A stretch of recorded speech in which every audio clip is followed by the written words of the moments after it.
Hello, everybody, and welcome to another episode of A Happy Moment. My name is Dan, and I'm glad to have you with me today. And today I'm joined by a very special guest. He is author J. Edwards Holt. Jay, welcome to the show. Hey, thanks for having me. You recently had a book released called The Crossing: A Wayfarer's Chronicles back in Uh-huh. January. And before we dive into that, I was just wondering if you could tell us a little bit about your background, because I understand that you've wanted to be a writer for a long time. Yeah, I definitely grew up wanting to be a writer. I put it on the back burner for a while through college and stuff to get into education. And I did that for a while, but then I decided to go back to my roots with writing and decided to go ahead and start writing my first book. And after I published that, I just got the writing fever, and I've just been writing ever since. What year did you publish your first book? 2017. Okay. And how many have you published since then? Let's see. This is number 13. Oh, wow. Okay, Hmm. so you've been pretty busy. Yeah.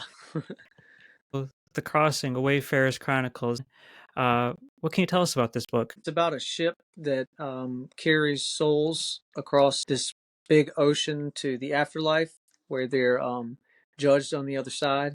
And it's written from the point of view of the ship's captain. And, you know, for hundreds of years, he's been doing this, ferrying dead people across the crossing. And everything's been going fine until one day a living passenger, shows up on the ship, and that just really shakes everything up, and it talks about the consequences of that, and all the trouble that causes. Okay. And is this would you say it's in the fantasy genre? It is, yeah. It's kind of like dark fantasy. What can you tell us about the stowaway that's there? The stowaway is a little girl that's alive, and the ship is only supposed to have dead people on it, and so having a living person there is not good for the crew or the passengers or anything like that. And so there's a lot of conflict in the crew over whether or not to keep the girl on board or to get rid of her or whatever.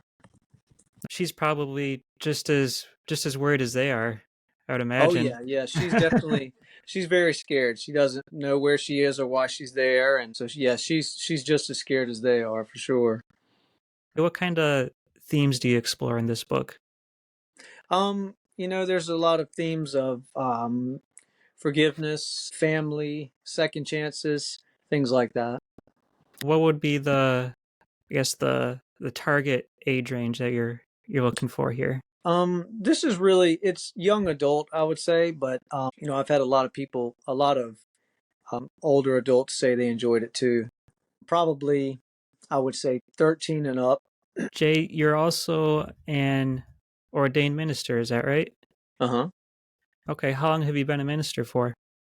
Let's see. I received my ordination in 20. Okay. And Mhm. how would you say that's, if any, how has it affected your writing? Well, I always put, some sort of Christian message in the writing. Subtle Christian messages, sort of, in the writing. So that it affects it that way, I would say. Okay. So I know that in addition to writing like the young adult fantasy, you also writes some books that are geared a little bit more towards younger children. One that caught my eye was The Queen's Colors. I was checking that one out. Mhm. Do you have any kids of your own that you write for, or what I inspired you don't. to? Okay, what inspired you to start writing the children's stories? Um, I grew up on those kinds of stories, and I just, want to make them for the next generation. Do you have Is there any particular genre that you prefer writing in, like fantasy or like the young adult or children's? Any one over the other, or are they all pretty much equal? I definitely enjoy fantasy the most. Probably the young adult category. The children's ones I enjoy too. So it's a toss up between young adult and children's and whatever's in between that. Who are some of your influences when you were younger, and who did you like to read about? Um, always liked C.S. Lewis. all the Narnia books and stuff, and of course Tolkien. I enjoyed The Hobbit and the Lord of the Rings movies, and just anything fantasy and a lot of science fiction too. But what I write is mostly fantasy. Fantasy is probably my favorite genre too. What do you think it is about fantasy and like these whole other worlds that we're drawn to that are so unlike our own? Yeah, I love the whole magical thing about it, and just being able to kind of escape a little bit to a world where anything's possible, and just all the magic and wonder and all that stuff. Yeah. I I read The Hobbit and I thought it was pretty good, but when I started on the trilogy, I kind of struggled with that a little bit. Hmm. Um, it's had a hard time getting into the writing. Hmm. Um, but I definitely enjoyed the movies though. The movies were definitely pretty good, and I know that you're also a big fan of the science fiction, fantasy movies, Hmm. superhero movies too. Do you have a favorite superhero? Um. Well, he's not really a hero, but I'm a big Loki fan. Oh, okay. Yeah. Why Loki? I mean, he's the god of mischief. I just love the stuff he does. Yeah, I have to admit I enjoy some mischief as well. Yeah. Yeah. Other than that, I would say I don't know. I like Superman, but Marvel. I always like the Thor stuff too. So. Right now, I'm reading through the Death of Superman series. Oh, okay. Getting ready to start book 4 of that one. But yeah, that's pretty interesting. I don't read a whole lot of comic books, but I do have to admit they are pretty fun. Yeah, You they've got some great stories in them. Do you have a preference between DC or Marvel? Um, well, I prefer Marvel. Yeah, Oh, okay. yeah. I Is mean, I that like them both, but I mean, I don't know. I've gotten invested in Marvel with all the movies and stuff. So, okay? I was gonna say, is that just for the movies, or is it for both the movies and the comics? um, probably both because the movies kind of got me to read the comics. So, Have you ever watched the X-Men series from the 90s, the cartoon show? no, I never saw that one. I missed that one. Uh, I heard it was good though. yeah, that was really good. I always enjoyed watching that, and actually they're working on rebooting that right now. Yeah, I heard Um, about that. Hmm. yeah, so definitely looking forward to that. So you mentioned that you like Loki. Do you generally prefer like the villains over the heroes, or is Loki kind of an exception to that? Yeah, I mean, I enjoy writing the villains the most, and I think it would probably be more fun to play somewhat of a villain or whatever. But yeah, I definitely like the villains, I would say. I I kind of tend to agree with you on that one because Hmm. in our everyday lives, it's not something that we really act out on. So it's kind of in that little fantasy world that we get to cheer for the villains a little bit. Yeah, yeah. But Hmm. uh, Jay, it sounds like you're a bit of a hero yourself. You spend your free time reading for the less fortunate in your community. How did you get started with that? It just started, when I was first getting started, trying to get myself out there and everything. And just doing readings throughout the community, and still doing it whenever I can. Do you read your own books to them, or Yeah. okay, Yeah, I usually read yeah, my stuff, and just try to help promote literacy.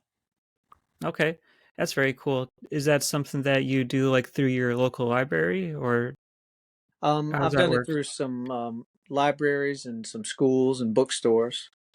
Okay, all right, it's very awesome. Reading is such an important thing, and it's really nice to be able to share that with someone. So definitely hats off to you Absolutely. for that. And I know you're also a mental health advocate as well.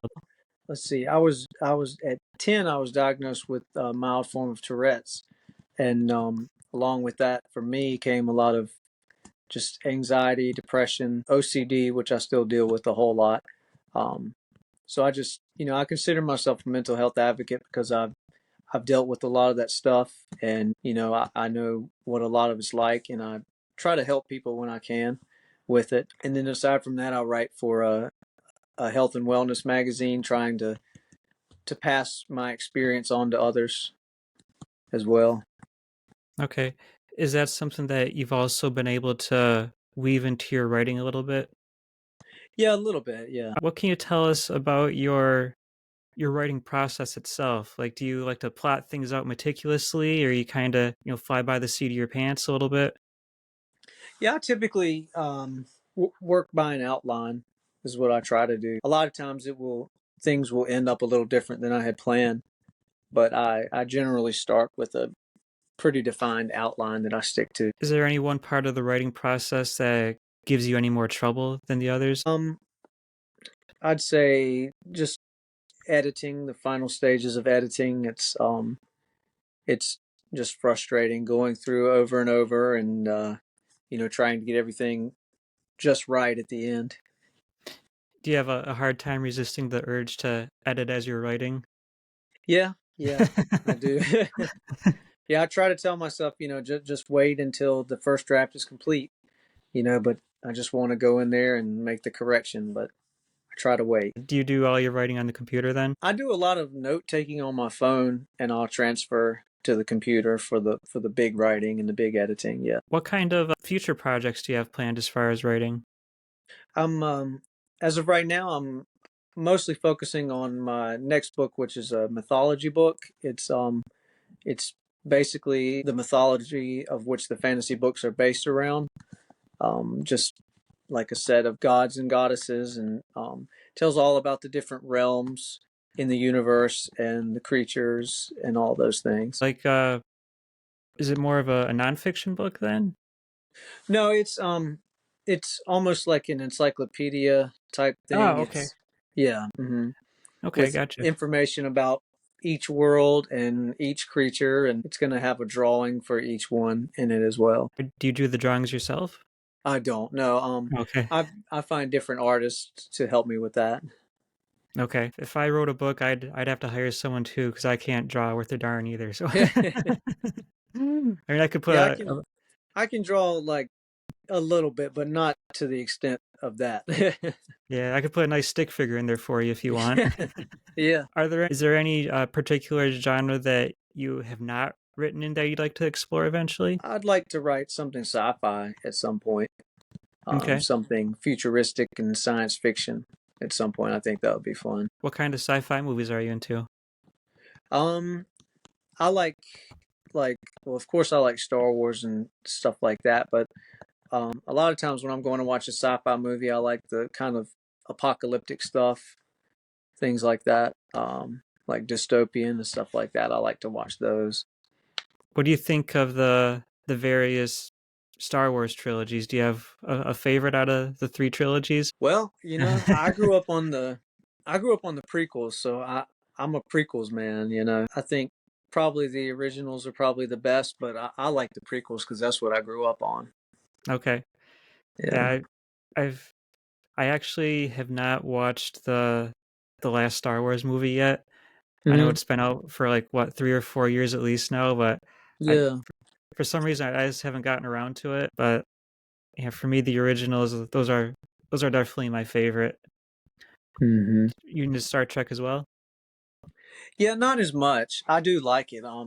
I've seen basically just the latest movies they had, the few starting with the one they had in 2009 and those, but I've never really watched the show. You mentioned that in your writing, you also kind of tend to enjoy writing the villains a little bit more, right? Hmm. Okay. Um, so I guess without giving away any spoilers, in your books, do the villains come out on top? Um, mm, I would say usually not in the end. Okay. And I haven't really written from the point of view of villains as much as I'd like to. So I hope to do that more in the future. Because I think it's fun to kind of to flesh out the villain's motivation and thought process and everything to kind of understand them a little bit better. Yeah. So for the most part, would you say your books have happy endings? Yeah, most of them. Yeah. Hmm. Okay. Yeah. Yeah, I I like to do a happy ending, and there are one or two that are in the middle of a series that are a cliffhanger. But mhm. I prefer to do a happy ending to a book at you know most of the time. Okay. What's the out of the books that you've published, do you have a favorite? I really like The Crossing a lot that I just published. Aside from that, my other favorite is Barren World, Rise of the Red Sun. Those are my two personal favorites out of the ones I've done. No, what can you tell us about Barren World? Barren World is that's a trilogy about it's about a magical chalice that if you drink from it, it gives you like this ultimate power, but it also kind of curses you for all eternity.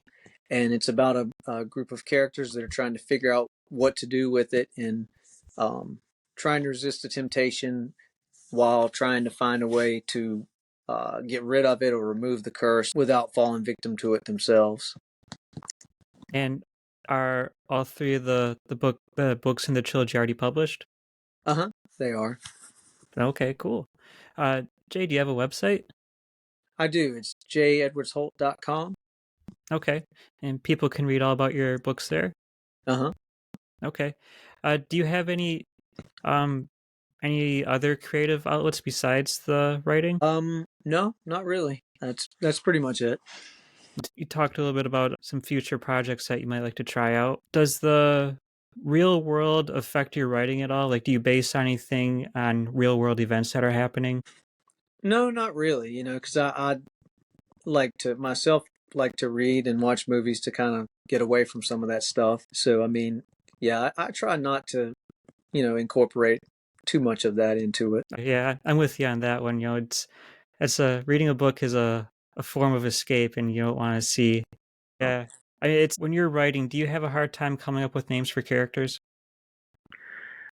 You know, Not really. I just try to kind of come up with anything I can. Just put syllables together and see if I like the sound of it. Usually is what I usually do. Some of the names now are a little closer to regular names, but most of them, I try to give them kind of really fantasy sounding names. I've, you know, just pretty much just tried to come up with, you know, names that I think sound different. Yeah. Do you usually do that before you actually start writing, or is it just something that kind of comes to you in the middle of the process? Yeah, I'll usually, map out the characters' names before I get started. And Jay, your books are available on Amazon, Uh huh. and we mentioned your website. What's the URL again? And I'll put that up in the description for this episode. Yeah, it's www. Okay. And can people find you on social media anywhere? Uh-huh, you can find me on pretty much all of them, and it's at J. Edwards Holt. All right. Very cool. Jay, before we wrap this up, is there anything else you'd like to touch on? I think that's it. Yeah, they can, find me. If anybody wants to reach out to me to ask questions about books or anything or find out more information, they can feel free to do that too. Yeah, awesome. Well, Jay, thank you so much for joining me. It's been fun talking to you. Yeah, thanks for having me on. Yeah, anytime. And thank those of you who are listening. You can find me on Facebook, Twitter, and YouTube. Just search for a Happy Moment Podcast. And I will see you guys next time. Take care.